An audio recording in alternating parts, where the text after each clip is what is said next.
কয়টা? তিনটা। এক নাম্বার, আল্লাহ তাআলা নিজেই বিভিন্ন বালা মুসিবত দিবেন।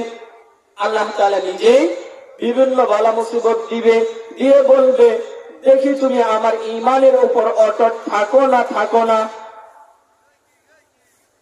আচ্ছা বলেন, এক নাম্বার পরীক্ষা আল্লাহ তাআলা নিজেই বালা মুসিবত দিবে।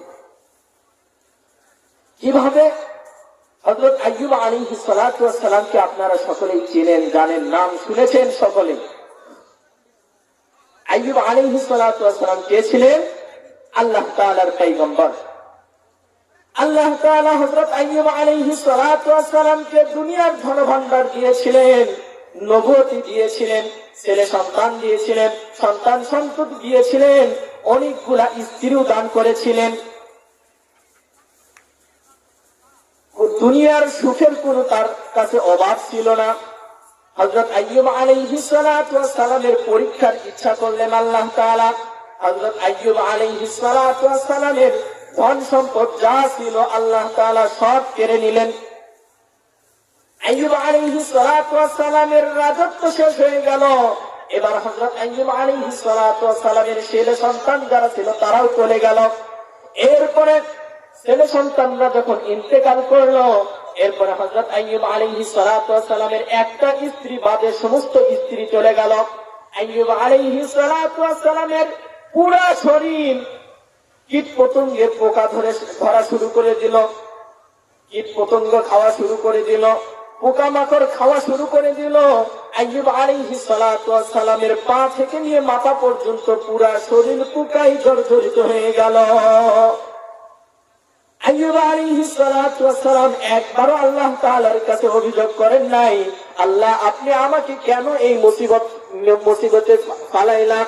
বরং আইয়ুব আলাইহিস সালাতু ওয়াস সালাম ঘোষণা করে দিলেন, আইয়ুব আলাইহিস সালাতু ওয়াস সালাম বললেন, আমার শরীরে আল্লাহ তাআলা, আমি একজন নগণ্য মানুষ, আল্লাহর নবী হওয়ার সত্ত্বেও যদি বলতে পারে আমি একজন নগণ্য মানুষ, আমার উপরে আল্লাহ তাআলা কীট পতঙ্গের যে খাবার করে দিয়েছে আমার শরীরকে, আমি আল্লাহ তাআলার মাখলুকের খাবার হতে পেরেছি। এ বলে নিজে শুকরিয়া আদায় করেন, বলবেন সুবহানাল্লাহ। হযরত আইয়ুব আলাইহিস সালাতু ওয়াস সালাম এই কীট পতঙ্গের খাবার হওয়ার পরেও শুকরিয়া আদায় করলেন। এরপরে যখন আইয়ুব আলাইহিস সালাতু ওয়াস সালামের পা থেকে নিয়ে মাথা পর্যন্ত পোকা ধরার পরেও যখন এরপরে জিহ্বাতে পোকা চলে আসলো, আইয়ুব আলাইহিস সালাতু ওয়াস সালামের এবার আইয়ুব আলাইহিস সালাতু ওয়াস সালাম আল্লাহ তাআলার দরবারে ফরিয়াদ করে, মাবুদ, আমাকে আপনি কীট পতঙ্গের খাবার বানিয়ে দিয়েছেন, আমি আপনার কাছে কোনোদিন আবদার করি নাই, তবে মাবুদ আপনি আমার জিহ্বাতে পোকা দেওয়ার কারণে আপনার নামটা ধরতে খুব কষ্ট হয়। মাবুদ, আমি আমার শরীরের পোকা যেমন থাক, অন্তত পক্ষে আমার জিহ্বা থেকে পোকাটা সরাইয়া দেন। আল্লাহু আকবার বলেন। আইয়ুব আলাইহিস সালাতু ওয়াস সালাম বললেন, মাবুদ, আমার জিহ্বাতে পোকা লাগার কারণে আপনার নামটা ধরতে একটু কষ্ট হয়। মাওলা, আয় আল্লাহ, আমার জিহ্বার পোকাটাকে আপনি সরাইয়া দেন যাতে আপনার নামটা ভালোভাবে ধরতে পারি। হযরত আইয়ুব আলাইহিস সালাতু ওয়াস সালামের এত বড় ত্যাগ দেখেন, তিনি এত বিপদ, সন্তান চলে গেল, বাড়ি গাড়ি সব শেষ হয়ে গেল, স্ত্রী চলে গেল, একটাই মাত্র স্ত্রী আছে, এরপরে পুরা শরীর কীট পতঙ্গে পচে বলে কীট পতঙ্গের খাবার হয়ে গেল, তাও আল্লাহর কাছে কোনোদিন না শুকরিয়া আদায় করে নাই। আল্লাহ তাআলা হযরত আইয়ুব আলাইহিস সালাতু ওয়াস সালামকে ঘোষণা করে দিলেন, ও আমার বন্ধু, আপনি পরীক্ষায় পাস করে দিয়েছেন। সুবহানাল্লাহ। এই সিস্টেমে আল্লাহ তাআলা আমাদেরকে দুনিয়ার ভিতরে কখনো আমাদের সন্তান মৃত্যুবরণ করবে, খেয়ে খাবার নষ্ট হয়ে যাবে, অভাব অনটনের মধ্যে লিপ্ত হয়ে যাব, এইভাবে আল্লাহ তাআলা আমাদেরকে পরীক্ষা করবে। এটা হলো এক নাম্বার পরীক্ষা। দ্বিতীয় নাম্বার পরীক্ষার মাধ্যম হলো আল্লাহ তাআলা আমি আপনি ঈমান আনবো, কাফের মুশরিকরা এই ঈমানের উপরে বাধা দিবে, আমাদের উপরে জুলুম করবে, নির্যাতন করবে, বলবে ঈমান থেকে সরে যা। ফিলিস্তিনের মুসলমানদের উপর নির্যাতন হচ্ছে, আজকেই যদি ফিলিস্তিনের মুসলমানরা ইহুদি ধর্ম গ্রহণ করে নেয় অথবা অন্য কোন ধর্ম গ্রহণ করে নেয়, ভারতের মুসলমানরা যদি আজকেই হিন্দু হয়ে যায়, আর মুসলমানদের উপরে নির্যাতন হবে? বলেন হবে? হবে না। আজকে যদি গুজরাটের মুসলমানরা হিন্দু হয়ে যায়, তাদের উপর আর গুজরাটের কসাই খ্যাত মোদী, নরেন্দ্র মোদী আর নির্যাতন চালাবে না। সুতরাং বোঝা গেল যে ইসলামের উপরে থাকতে গেলে নির্যাতন আসবে। হযরত বেলাল রাদিয়াল্লাহু তাআলা আনহুর কথা আপনারা শুনেছেন। হযরত বেলাল রাদিয়াল্লাহু তাআলা আনহু উমাইরের গোলাম ছিল। মক্কার যুবকদের হাতে নিয়ে দিল শুধুমাত্র ঈমান আনার কারণে। বলছি কিনা? ঈমান আনার কারণে হযরত বেলাল রাদিয়াল্লাহু তাআলার উপরে নির্যাতন শুরু হয়ে গেল, টর্চারিং শুরু হয়ে গেল। হযরত বেলাল রাদিয়াল্লাহু তাআলা আনহুকে মক্কার দুষ্ট যুবকরা সকাল থেকে সন্ধ্যা পর্যন্ত নির্যাতন করলো। কেউ পাথর মারলো, কেউ জ্বলন্ত আঙ্গারের উপর শুয়ে রাখলো, অথবা কেউ আবার হযরত বেলাল রাদিয়াল্লাহু তাআলা আনহুকে টকবকে গরম বালির উপরে শুয়ে রেখে বুকের উপরে পা দিয়ে রাখলো। সকাল থেকে সন্ধ্যা পর্যন্ত হযরত বেলাল রাদিয়াল্লাহু তাআলা আনহুর জবান থেকে আল্লাহ আল্লাহ জিকির সরে নাই। সুবহানাল্লাহ। এরপর হযরত বেলাল রাদিয়াল্লাহু তাআলা আনহুকে যখন সকাল থেকে সন্ধ্যা পর্যন্ত নির্যাতন চালানোর পরে জিজ্ঞাসা করা হলো, ও বেলাল, তুমি এখনো কি মুহাম্মাদের কালিমা জপবে? এবার বেলাল বললেন, আমার এই দেহে যতদিন পর্যন্ত প্রাণ আছে ততদিন পর্যন্ত রাসূলের কালিমা আমার থেকে কেউ সরাতে পারবেন না। সকলে বলি লা ইলাহা ইল্লাল্লাহ, লা ইলাহা ইল্লাল্লাহ। এবার হযরত বেলাল রাদিয়াল্লাহু তাআলা আনহুকে নির্যাতন করতে করতে সারাদিন নির্যাতন করা হলো। সারাদিন নির্যাতনের পরে হযরত বেলাল রাদিয়াল্লাহু তাআলা আনহুকে যখন কালিমা ছাড়তে বলা হলো, কালিমা ছাড়ে না।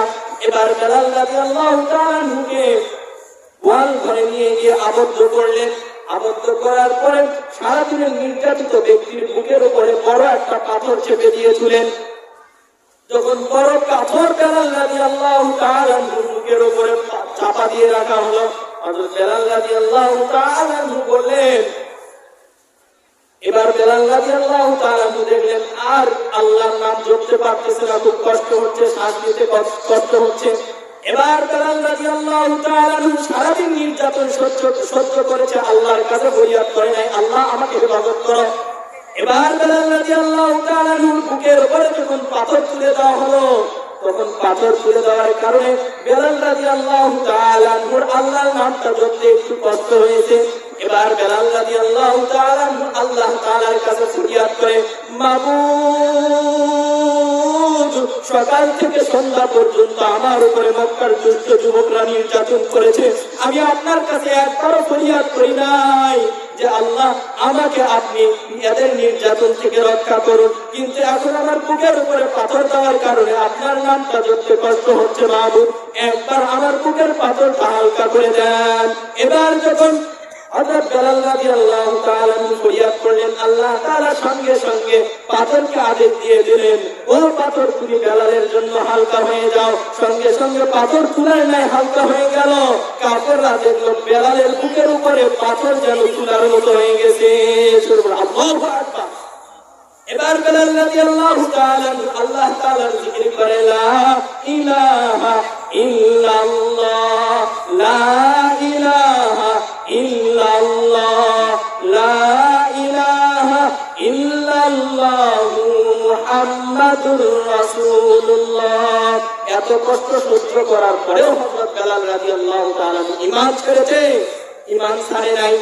ঠিক তেমনি ভাবে সাহাবা আজমাইনদের মধ্যে থেকে যখন মক্কাতে মুসলমানের কিছু সংখ্যা হয়ে গেল, এবার মুসলমানদের উপর নির্যাতন নিয়ে স্টিম রোলার বেড়ে গেল, বৃদ্ধি হয়ে গেল।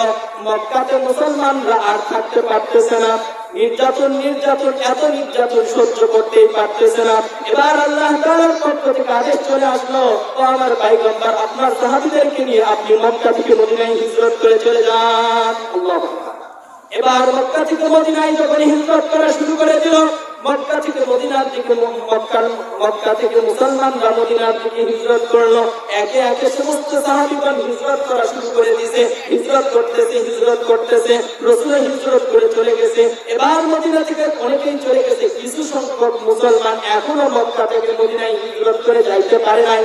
এই অবস্থায় মদিনা থেকে একটা চিঠি আসলো মক্কাতে, ও মুসলমান যারা মক্কাতে আসো, যারা ইসলাম গ্রহণ করছে এখনো হিজরত করা নাই, তোমরা দ্রুত হিজরত করে মদিনায় চলে আসো।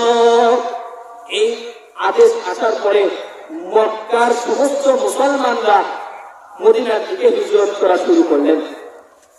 যখন মক্কা থেকে মদিনার দিকে হিজরত করা শুরু করলেন, কাফেররা বাধা দিল। ঠিক আজ থেকে কিছুদিন আগ মুহূর্ত পর্যন্ত 17 বছর আমরা যেভাবে ইসলামের কোন আমল করতে গেলে, ইসলামের কোন বিধান পালন করতে গেলে যেমন ভাবে আমাদেরকে বাধা দেওয়া হতো, আপনারা হয়তো অবশ্যই দেখেছেন যে ইসলামী তাফসীরুল কুরআন মাহফিল থেকে বক্তাদের সামনে থেকে মাইক কেড়ে নেওয়া হয়েছে কিনা? বলেন, বক্তাদের সামনে থেকে মাইক কেড়ে নেওয়া হয়েছে কিনা? আল্লাহ তাআলা যারা কোরআনের আওয়াজকে বন্ধ করেছে, এই দেশ থেকে ইসলামী আন্দোলনকে বন্ধ করতে চেয়েছিল, তারা এই কোরআনের এই বিধানটাকে, যে সমস্ত দলেরা ইসলামী আন্দোলনের যত দল আছে এদের টার্গেট, এর মধ্যে থেকে বড় যে দলটা ছিল, বড় দলটা আপনারা সবাই ছিলেন কোনটা? জামাতে ইসলাম। এই জামাতে ইসলাম যখন ইসলামকে বলিষ্ঠ করার জন্য ক্ষমতা রাখে, তখন তাদের সকলকেই নির্যাতন করলো, তাদেরকে নির্যাতন চালানো হলো, তাদেরকে এই দেশ থেকে তাড়ানোর চেষ্টা করা হলো, আওয়াজ বন্ধ করা হলো, দলের লাইসেন্স বন্ধ করার জন্য হাইকোর্টে আপিল করা হয়েছিল, জানেন কিনা? যারা এদেশ থেকে কোরআনের দলকে বন্ধ করতে চেয়েছে তারাই এদেশ থেকে বিতাড়িত হয়েছে, বলেন ঠিক কিনা?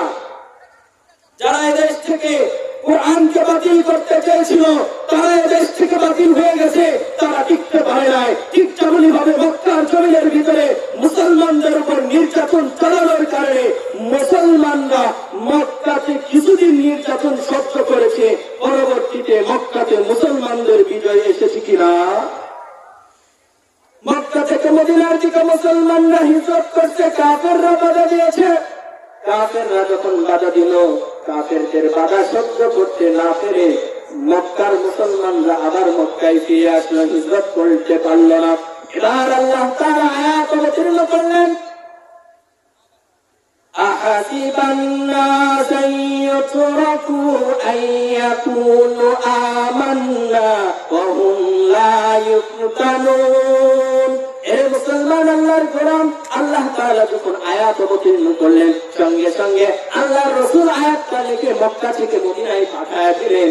এবার যখন মক্কা থেকে মদিনা থেকে মক্কায় আয়াতটা লিখে আল্লাহর রাসূল এবার পাঠায় দিলেন, যখন মক্কার মুসলমানরা আয়াতটা পেয়ে গেল, দেখলো আহাসিবান নাস ইয়াতরাকু আইয়াকুলু আমান্না ওয়া হুম লা ইফতানুন। এই আয়াতটা দেখার সঙ্গে সঙ্গে মক্কার মুসলমানরা বুঝতে আর দেরি রইল না যে এখন আমাদের ঈমানের পরীক্ষা দিতে হবে। ঈমানের পরীক্ষা হলো মক্কা থেকে মদিনায় হিজরত করতে যদি কাফেররা বাধা দেয় তাহলে কাফেরদের সঙ্গে যুদ্ধ করতে হবে। বলেন, ইসলাম যুদ্ধ চায় কিনা? যারা ইসলামের বিরোধিতা করবে তাদের বিরুদ্ধে যুদ্ধ চায়, অন্যথায় যারা ইসলামের হিতাকাঙ্ক্ষী, ইসলামের ক্ষতি করে না, তাদের জন্য মুসলমানদের আদর্শ হবে নমনীয়, ভদ্রতামূলক, তাদের সঙ্গে অনেক সভ্যতামূলক এবং গলায় গলায় তাদেরকে আমরা ভালোবাসবো। তারা যদি ইসলামের ক্ষতি না করে আমরা তাদেরকে এক সঙ্গে এক প্লেটে নিয়ে খাওয়া দাওয়া করবো, বলো ঠিক কিনা? যদি ইসলামের দুশ্মনী করতে আসে এক বিন্দু মাত্র ছাড় দেওয়া হবে না, যেটা বলেন ঠিক কিনা? এরা মুসলমান আল্লাহর গোলাম। আল্লাহ রাব্বুল ইজ্জত এই যে মক্কায় যখন আয়াত লিখে পাঠায় দিলেন, মদিনা থেকে মক্কায় যখন রাসূল সাল্লাল্লাহু আলাইহি ওয়াসাল্লাম আয়াতটা লিখে পাঠায় দিলেন, সমস্ত সাহাবী আর বুঝতে দেরি হলো না, এবার বের হলো। আবার যখন কাফেররা মাঝপথে বাধা দিল, এবার কাফেরদের সঙ্গে যুদ্ধ হলো। মুসলমানরা যুদ্ধে কেউ শহীদ হলো, আবার কেউ মদিনায় হিজরত করে চলে গেল। এই হিজরতকারীদের মধ্যে থেকে শুআইব হযরত শুআইব রাদিয়াল্লাহু তাআলা আনহু ছিলেন। হযরত শুআইব রাদিয়াল্লাহু তাআলা আনহু যখন মক্কা থেকে মদিনায় হিজরত করবে, ইনি একা একা হিজরত করা শুরু করেছেন। যখন শুআইব রাদিয়াল্লাহু তাআলা আনহুকে আটকানোর জন্য মক্কার কাফেররা বাধা দিল, এবার শুআইব রাদিয়াল্লাহু তাআলা আনহু বলতেছে, ও মক্কার কাফেররা, তোমরা জানো আমার তীরের আন্দাজ কখনো ছুটে যায় না, আমার তীরের নিশানা কখনো ছুটে যায় না। আমি যদি তোমাদের দিকে তীর নিক্ষেপ করি, তোমরা এটা জানো আমার তীরের নিশানা খুব ভালো, একটা তীরের নিশানাও মিস হবে না। তোমরা মৃত্যুবরণ করবে, তোমাদের মায়ের কুল খালি হবে, তোমাদের স্ত্রী বিধবা হবে, তোমার সন্তান এতিম হবে, সুতরাং আমাকে ছেড়ে দাও। কে বলতেছে? হযরত শুআইব হযরত শুআইব রাদিয়াল্লাহু তাআলা আনহু। হযরত শুআইব রুমি রাদিয়াল্লাহু তাআলা আনহু যখন এই কথা বললেন, মক্কার কাফেররা তখন যুদ্ধের জন্য প্রস্তুতি নিল হযরত শুআইব রাদিয়াল্লাহু তাআলা আনহুর সঙ্গে। শুআইব রাদিয়াল্লাহু তাআলা আনহু এবার বলল, ও মক্কার কাফেররা, তোমরা বেছে নাও, তোমরা আমার সঙ্গে যুদ্ধ করবে নাকি তোমরা আমার সঙ্গে সন্ধি করবে। হযরত শুআইব রাদিয়াল্লাহু তাআলা আনহু বললেন, গাজী হো হামে গারো হো পাতা করনা শাহাদাত, আইন্দা মিলে ইয়া না মিলে সমঝো গনিমত। আমি মুসলিম জাতি, আমি ভয় করি না। আমি যদি মরি তাহলে আমি হব শহীদ, আর যদি বাঁচি তাহলে হব গাজী। সুতরাং আমার ভয় নেই। তোমরা তোমাদের স্ত্রীর কোল তোমরা কি চাও তোমাদের স্ত্রীকে বিধবা করতে, তোমাদের সন্তানকে এতিম করতে, তোমাদের মার কুলকে খালি করতে? সুতরাং যদি এটা না চাও তাহলে আমার সঙ্গে সন্ধিতে আসো। সন্ধি কি? আমার যত অর্থ সম্পদ আছে সবকিছু তোমাদেরকে দিয়ে দিব। এই অর্থ সম্পদ নিয়ে তোমরা আমাকে মক্কা থেকে মদিনায় যাইতে দাও। হযরত শুআইব রাদিয়াল্লাহু তাআলা আনহুর এই প্রস্তাব শুনে মক্কার কাফেররা হযরত শুআইব রাদিয়াল্লাহু তাআলা আনহুকে যাইতে দেয়। আর এইদিকে হযরত শুআইব রাদিয়াল্লাহু তাআলা আনহু মক্কা থেকে মদিনায় হিজরত করে চলে আসে। অপরদিকে আল্লাহ তাআলা আয়াত অবতীর্ণ করেন, ওয়া মিনান নাসি মাইয়াশরি নাফসাহু বিতিগা মারদাতিল্লাহ। আল্লাহ রাব্বুল ইজ্জত পয়গম্বর সাল্লাল্লাহু আলাইহি ওয়াসাল্লামের কাছে আয়াত লিখে আয়াত পাঠিয়ে দিলেন, ও আমার নবী, আপনি ঘোষণা করে দিন, আপনার উম্মতদের মধ্যে থেকে কিছু মানুষ এমন আছে যারা আমি আল্লাহ তাআলার মহব্বতকে নিজের জান মাল ধন সম্পদ সবকিছু দিয়েই করে নিয়ে নিয়েছে। সুবহানাল্লাহ। আমি আল্লাহ এবং তার রাসূলের মহব্বত তারা ক্রয় করতে চেয়েছে নিজেদের জীবন মাল জান সবকিছু দিয়ে। বলে দেন আমি তাদের উপরে খুশি, তাদের উপরে সন্তুষ্ট। সুবহানাল্লাহ। হযরত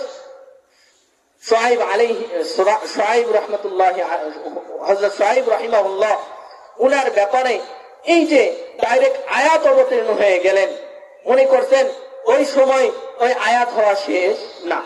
এখন পর্যন্ত যারা নিজের জান মাল সবকিছু আল্লাহ তাআলার দরবারে বিলীন করে দিয়ে আল্লাহ তাআলার দ্বীনকে এই জমিনে বলন করার জন্য প্রচেষ্টা চালাবে, আল্লাহ তাআলা এখনো তাদের প্রতি রাজি হবে। বলুন সুবহানাল্লাহ। এখন বলেন, আপনারা দেখলেন যার যত ঈমান বড় তার পরীক্ষাও তত বড়। যারা বলেন ঠিক কিনা? হযরত আইয়ুব আলাইহিস সালাতু ওয়াস সালামের পরীক্ষা ছোট না বড়? বড় ছিলেন। হযরত শুআইব রুমি রাদিয়াল্লাহু তাআলা আনহুর পরীক্ষা ছোট ছিলেন না বড় ছিলেন? যার যেমন ঈমান তার পরীক্ষাও তত বেশি। দেখেন আমাদের মাঝ থেকে আমাদের উলামায়ে কেরাম যারা ছিলেন, যারা নেতা ছিলেন, মুসলমানদের নেতা ছিল, তাদেরও পরীক্ষাটা একটু বড়ই হয়েছে। জেল হয়েছে, জরিমানা হয়েছে, রিমান্ডে গিয়েছে, কাউকে ইনজেকশন পুশ করে হত্যা করা হয়েছে কিনা, কাউকে ফাঁসির কাস্টে ঝুলানো হয়েছে। মনে রাখবেন, যেমন এভাবে মক্কার কাফেররা তারা মক্কা থেকে পালাতে বাধ্য হয়েছে, আমাদের বাংলাদেশের অবস্থাও ঠিক তেমনই হয়েছে। যে বলেন ঠিক কিনা? আমি আপনাদের সামনে বলেছিলাম মুসলমানদের আদর্শ, মুসলমানদের ঈমানের পরীক্ষা কয়টা জিনিসের মাধ্যমে হয়? তিনটা, তার মধ্যে থেকে একটা হলো আল্লাহ তাআলা নিজেই বালা মুসিবত দেয়, এই আলোচনা আপনাদের সামনে করেছি। দ্বিতীয় নাম্বার বিষয় হলো আল্লাহ তাআলা কাফের মুশরিকদের দ্বারা আমরা ঈমান আনবো এটার বাধা দিবে, আমরা ইসলামের হুকুম পালন করব সেখানেও কাফের মুশরিকরা বাধা দিবে। এই বাধাকে উপেক্ষা করে কারা আমরা ইসলামের পিছনেই দৌড়াই, ইসলামকে মেনে নেই, এরাই হলো সঠিক মুসলমান। দুইটা পরীক্ষা। এরপরে আসেন তৃতীয় নাম্বার পরীক্ষা। কয় নাম্বার পরীক্ষা বলেন? কয় নাম্বার পরীক্ষা? তৃতীয় নাম্বার পরীক্ষা। তৃতীয় নাম্বার পরীক্ষা হলো আল্লাহ তাআলার দেওয়া যত বিধান আছে সমস্ত বিধানকে মেনে নেওয়া। তৃতীয় নাম্বার বিধান কি? আল্লাহর দেওয়া যত বিধান আছে সমস্ত বিধানকে মেনে নিয়ে আমল করা। এখন বলেন তো কোরআন কার দেওয়া বিধান?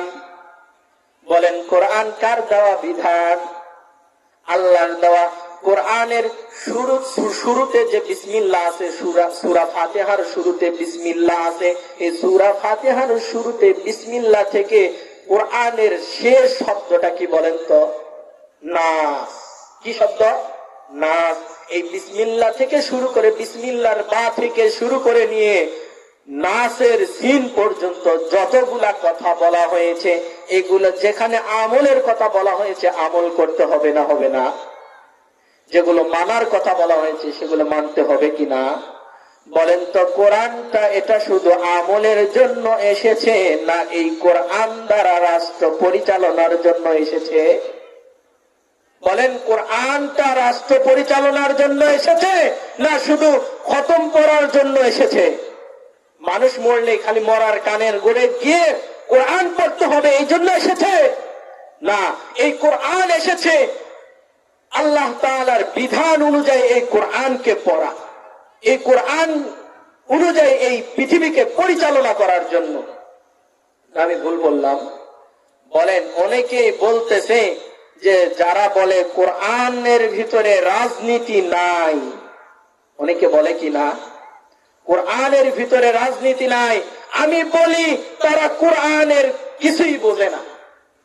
তারা কোরআনের কিছুই বোঝে না। গত নির্বাচনে, আগে নির্বাচন, একজন এমপি ছিল, আপনারা সকলেই নাম জানেন, যাত্রা প্যান্ডেলে আগে গান করত, যাত্রা প্যান্ডেলের নর্তকী ছিল।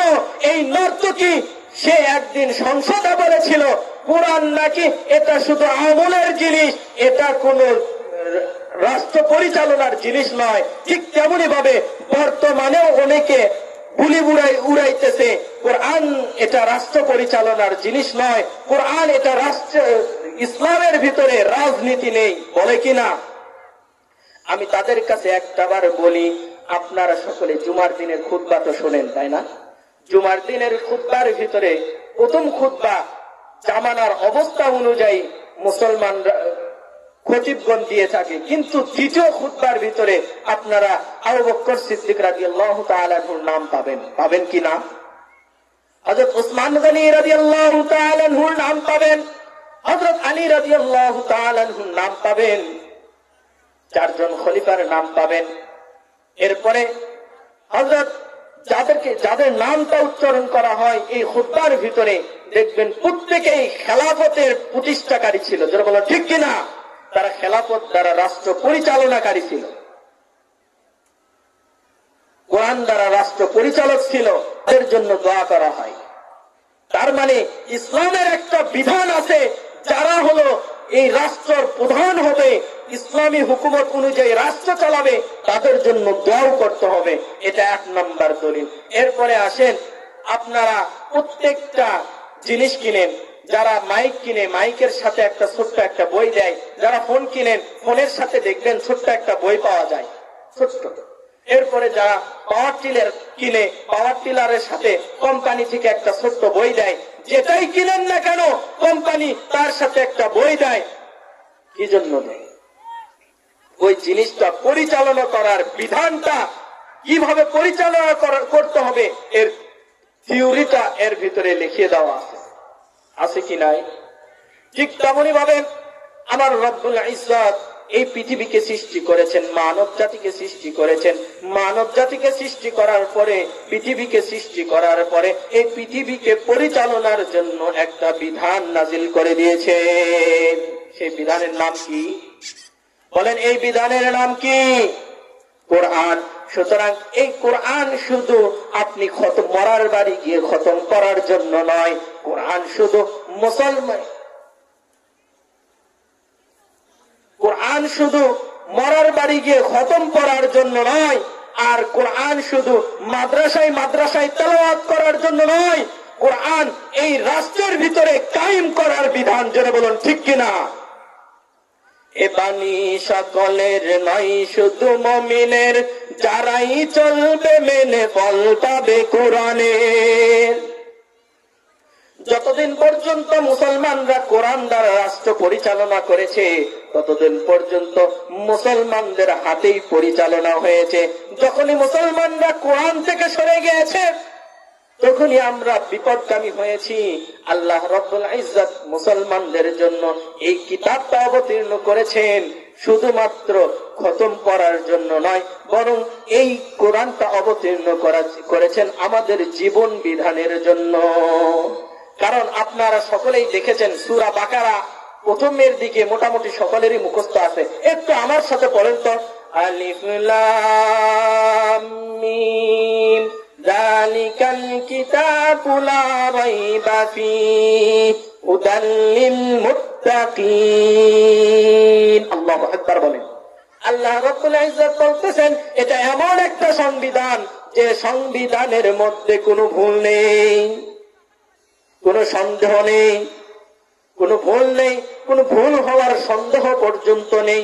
শুধু তাই নয়, এই কিতাবটা হুদাল লিল মুত্তাকিন, এই কিতাবটা মুত্তাকিনদের জন্য হেদায়েত, পথ প্রদর্শক, কিভাবে তার জীবনটা পরিচালনা করবে এটা তার বিধান। বলেন কিনা?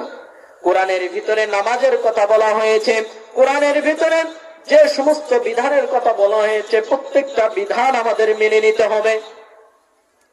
এই জন্য বলেন তো, আপনারা বলেন, আমরা এই মাইকটা যিনি আবিষ্কার করেছেন, উনি বলেছেন যে ওই হর্ন যেটা আছে, হর্নটা উপরে রাখতে হবে, মাউথ পিসটা সামনে রাখতে হবে, সেট পাশে রাখতে হবে, নাকি? এখন যদি আপনি বলেন, আমি টাকা দিয়ে কিনেছি, আমি যেটা যেখানে ইচ্ছা রাখবো, বক্তার সামনে রেখে দিচ্ছেন মাইক, আর মাউথ পিস গাছের আগালে রেখে দিচ্ছেন, বলেন তো সাউন্ড হবে? বলেন সাউন্ড হবে? ঠিক তেমনি ভাবে আমাদের দেশে যদি আপনি শান্তি পেতে চান, রাষ্ট্রের ভিতরে শান্তি পেতে চান, নিজের কোলের সন্তানদের বুকের তাজা রক্ত যদি জমিনে ঢেলে যেতে না চান, তাহলে কোরআন দিয়েই রাষ্ট্র পরিচালনা করতে হবে। আমরা ইতিপূর্বে দেখেছি, আপনি হয়তো মনে করতে পারেন, হুজুর এই আলেমদেরকে ভোট দিয়ে আমাদের লাভ কি? হুজুরদেরকে ভোট দেওয়া লাভ কি? কয়জন ভোট দিবে? ওরাই তো ক্ষমতায় আসবে।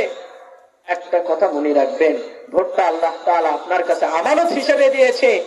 আপনি যদি ভোট যেখানে দিবেন, আপনার ভোট নিয়ে যে গম চুরি করবে, এটার গুনাহ আপনার হবে। যে রাস্তার টাকা মেরে খাবে, এটার গুনাহ আপনার হবে। কারণ আপনি তাকে সহযোগিতা করছেন, আপনার মূল্যবান ভোট দেওয়ার মাধ্যমে আপনি সহযোগিতা করে তাকে ওই আসনে বসাইছেন, চুরি করার আসনে। সুতরাং আপনার সহযোগিতা আছে বিধায় আপনিও একটা গুনার ভাগ হবেন। অন্তত পক্ষে আপনার ভোট ওই বাতিলদেরকে না দিয়ে কোরআনের পক্ষে দিয়ে ঈমানের পরিচয় দিবেন, পাশাপাশি নিজে গুনাহ থেকে বেঁচে যাবেন। আমি কি ভুল বললাম? এই জন্য আমরা সকলে কে কে ইসলামী আন্দোলনের ভোট তো দিবই, পাশাপাশি সকলেই ইসলামী আন্দোলনের কর্মী হবো, যেটা বলেন ঠিক কিনা? সকলে হাত উঁচু করে দেখায় কে কে ইসলামী আন্দোলনের কর্মী হতে রাজি আছেন। আমিন। আল্লাহ তাআলা সকলকেই কবুল করুন। এখন আসেন, আমরা যদি এই সমস্ত পরীক্ষার মধ্যে ফেল পড়ে যাই, তাহলে আমাদের আখিরাতের অবস্থা কেমন হবে?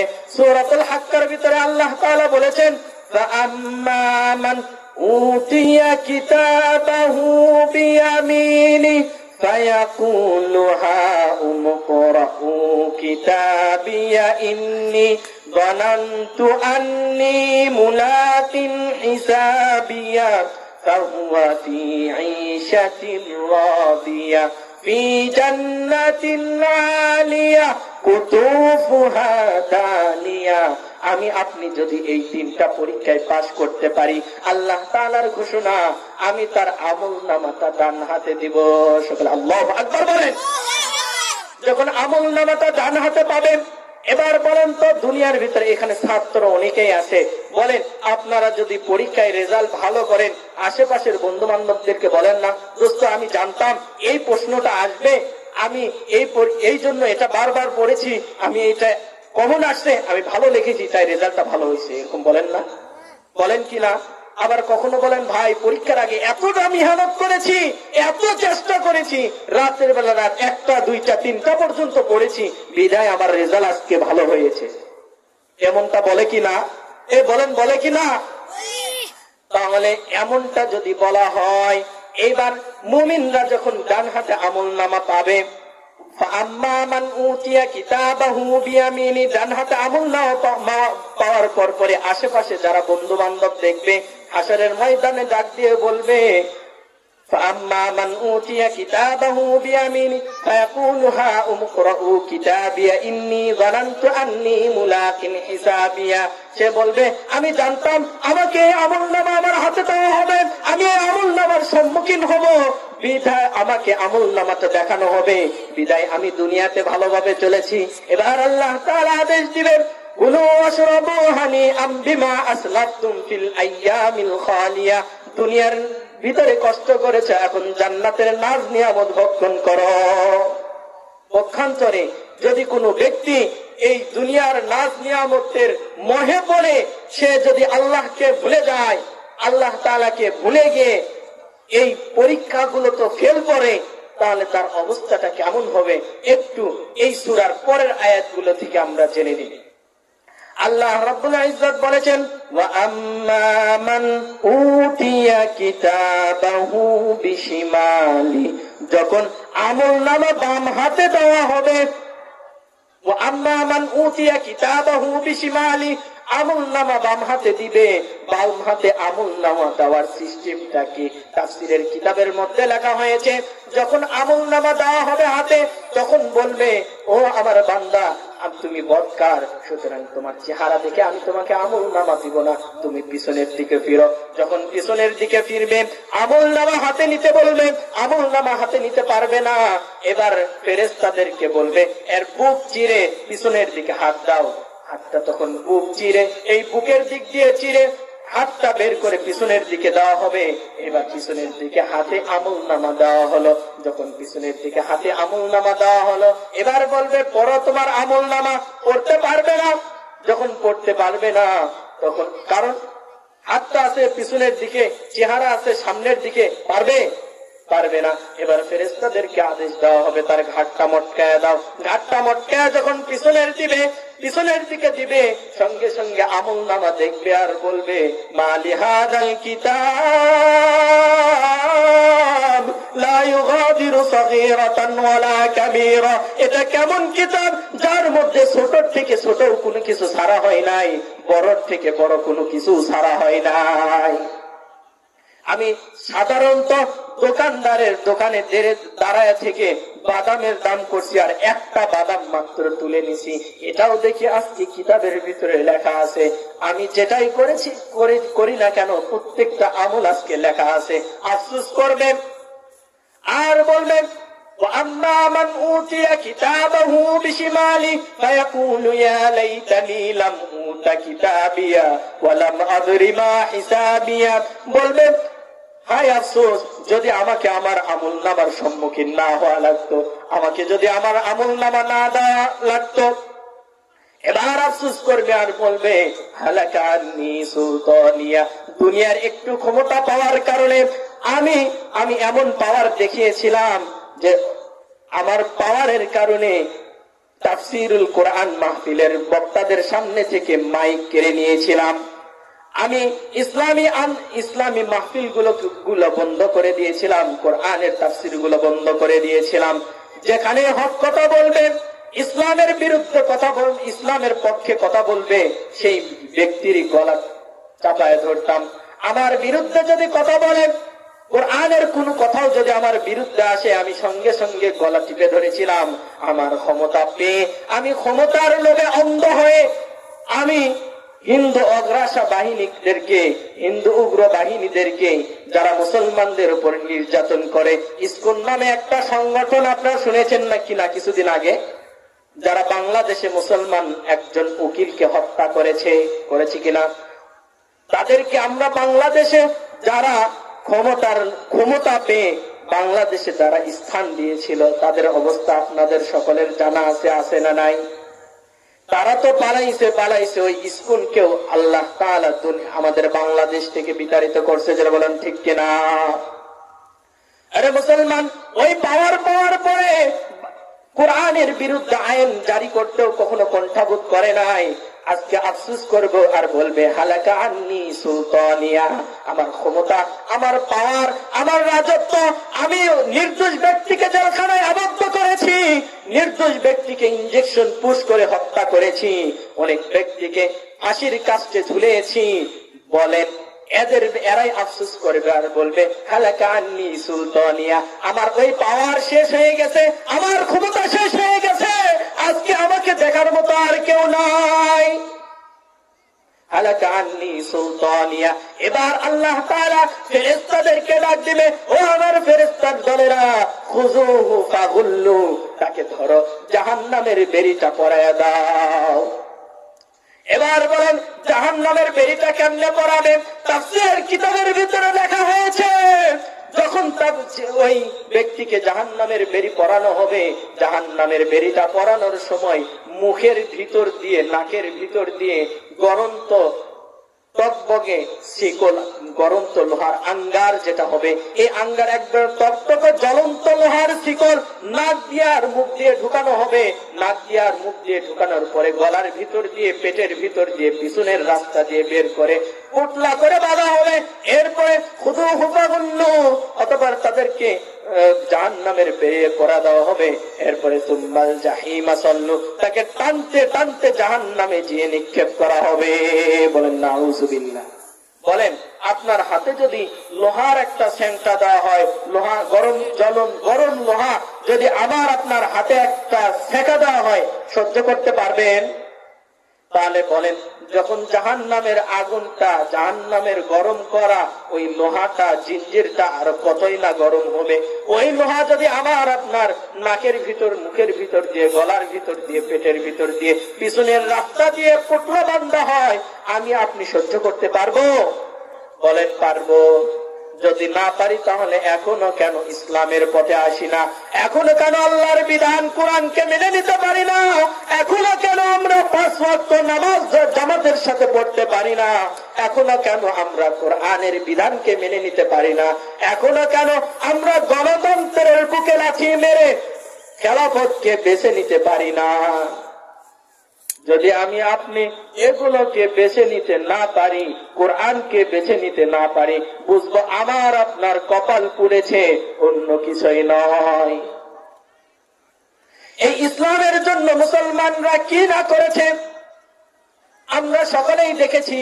হযরত বেলাল রাদিয়াল্লাহু তাআলা আনহুর নির্যাতনের কথা সকলেই শুনেছি, হযরত শুআইব রুমির নির্যাতনের কথা শুনেছি, হযরত খাব্বাব রাদিয়াল্লাহু তাআলা আনহুর পুরা পিঠ যখন দেখলেন, দেখার পরে হযরত আলী রাদিয়াল্লাহু তাআলা আনহু বলতেছে, আমি এইরকম পুরা পিঠ ইতিপূর্বে দ্বিতীয় কারো পুরা পিঠ দেখি নাই।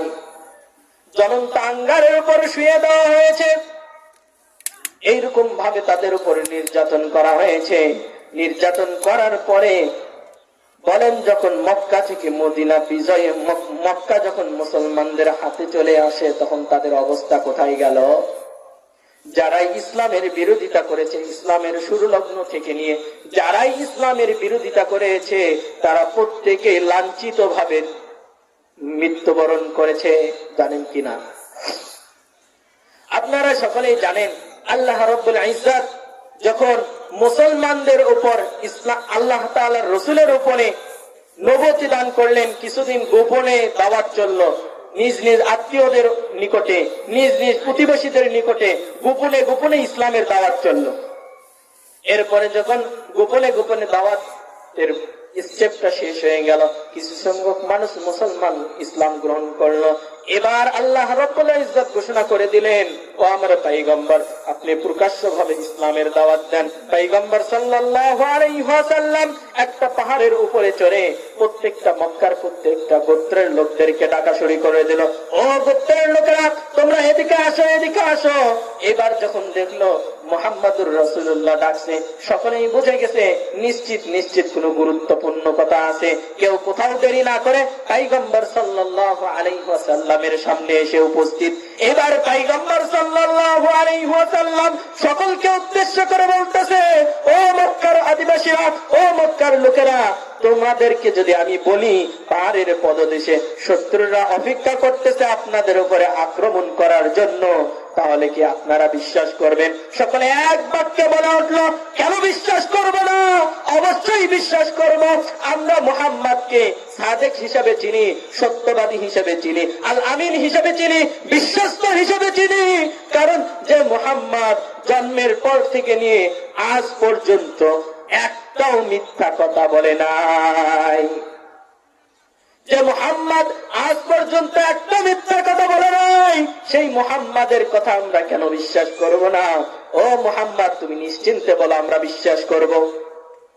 এবার রাসূল সাল্লাল্লাহু আলাইহি ওয়াসাল্লাম বললেন, ও মক্কার লোকেরা, তোমরা শুনে রাখো, তোমরা যতই যেটা বলো না, এবার আমি তোমাদের কাছে বলতেছি, আল্লাহ তাআলা আমাকে নবুয়ত দান করেছে, তোমরা এই মূর্তি পূজাগুলো ছেড়ে দাও, এক আল্লাহর উপরে বিশ্বাস আনো। সঙ্গে সঙ্গে রাসূল সাল্লাল্লাহু আলাইহি ওয়াসাল্লামের একজন চাচা, নাম কি? আবু লাহাব। আবু লাহাবের নামে একটা সূরা অবতীর্ণ হয়েছে কিনা? এবার আবু লাহাব ডাক দিয়ে বললেন, তাব্বান লাক আলিহাদা জামাতানা, হে মুহাম্মদ, তুমি ধ্বংস হও। কে বলেন নাউজুবিল্লাহ? কে বলেছে? আবু লাহাব বলল, হে মুহাম্মদ, তুমি ধ্বংস হও। যখন আল্লাহর রাসূলের ব্যাপারে ধ্বংসের দোয়া করল, সঙ্গে সঙ্গে আয়াত অবতীর্ণ হয়ে গেল। আল্লাহর রাসূলকে বললেন, ও রাসূল, আপনি চুপ থাকেন, এবার আয়াত আমি উত্তর দেই। আল্লাহ তাআলা উত্তর দিচ্ছে, তাব্বাত ইয়াদা আবি লাহাবি ওয়া তাব, মা আগনা আনহু মালুহু ওয়া মা কাসাব, সায়াসলা নারান যাতা লাহাব ওয়া ইমরাআতুহু হাম্মালাতাল হাতাব ফি জিদিহা হাবলুম মিন মাসাদ। আল্লাহু আকবার বলেন। এবার যখন বললাম তাব্বাল লাক আলিহাদা জামাতানা, হে মুহাম্মদ, তুমি ধ্বংস হও, বলেন নাউজুবিল্লাহ। আল্লাহ তাআলা উত্তর দিল, মুহাম্মদ ধ্বংস নয়, বরং আবু লাহাবের 2 হাত ধ্বংস হবে, তার ধন সম্পদ তার কোনো কাজে আসবে না। এটা কে বলল? আল্লাহ তাআলা বলল। বলেন, যারা ইসলামের বিরোধিতা করেছে, আমি আপনাদের সামনে বলেছিলাম, ইসলামের বিরোধিতা যারা শুরু লগ্ন থেকে নিয়ে এ পর্যন্ত করেছে, তারা কেউ বেঁচে ছিল না। তাদের অবস্থা, প্রত্যেকের অবস্থা কি হয়েছে? আবু লাহাবেরটা আগে বলি, এরপরে আস্তে আস্তে বলতেছি। হযরত এইবার যখন আবু লাহাব এই কথা বলল, আবু লাহাবের কিছুদিনের পরের অবস্থা, মক্কা বিজয়ের কিছু আগের অবস্থা বলতেছি আপনাদেরকে। আবু লাহাব এবার যখন অসুস্থ হয়ে গেল, পুরা শরীর আবু লাহাবের ওই একটা ফসকা সিস্টেম, গোস্ত খসে খসে পড়ে যাওয়া শুরু হলো, শরীর থেকে দুর্গন্ধ বের হওয়া শুরু হলো।